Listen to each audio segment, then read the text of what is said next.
Di sini adalah soal apa yang dimaksud dengan pengukuran, mengapa harus digunakan satuan pengukuran yang baku.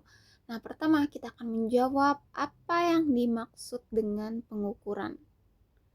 Apa yang dimaksud dengan pengukuran? Jadi, apa itu pengukuran?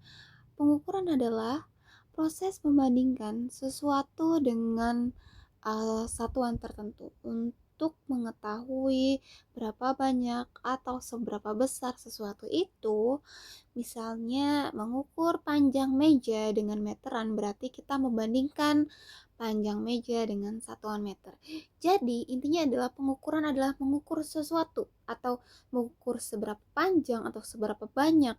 Jadi contohnya kayak misalnya mengukur tinggi. Kalau kita mengukur tinggi biasanya itu kan pakai meter atau enggak sentimeter kan. Jadi kita bisa kebayang nih, oh tingginya dia 1,7 meter atau 170 cm. Nah, berarti kita bisa kebayang nih seberapa besar tingginya.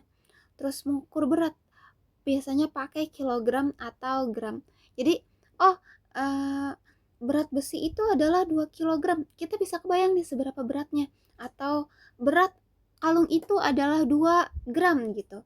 Nah, karena 2 gram berarti kita bisa tahu seberapa entengnya. Habis itu mengukur waktu itu pakai detik, kalau nggak menit, kalau nggak jam. Oke, bisa juga hari, bulan, gitu.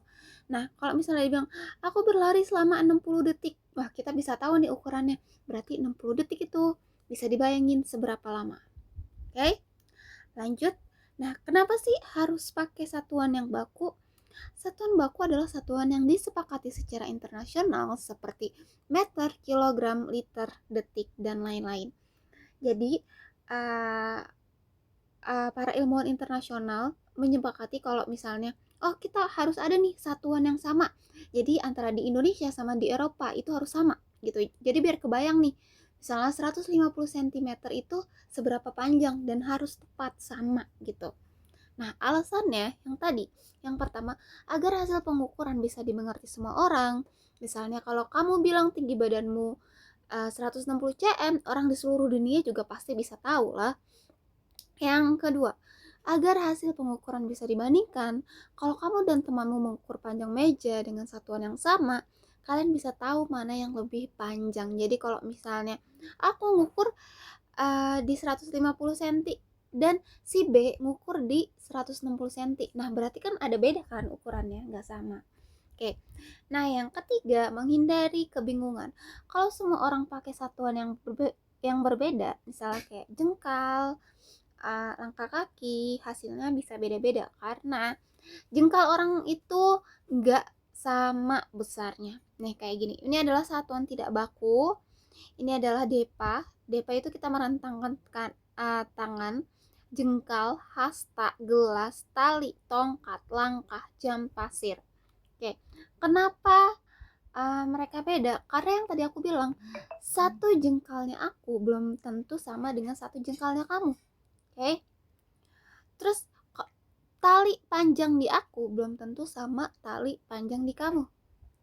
Nah, habis itu yang satuan baku itu yang biasa kita gunain, yang uh, bisa dibilang sama nih antara punya aku, punya kamu, atau punya yang lain, itu adalah penggaris, meteran saku, meteran roll, meteran pipa.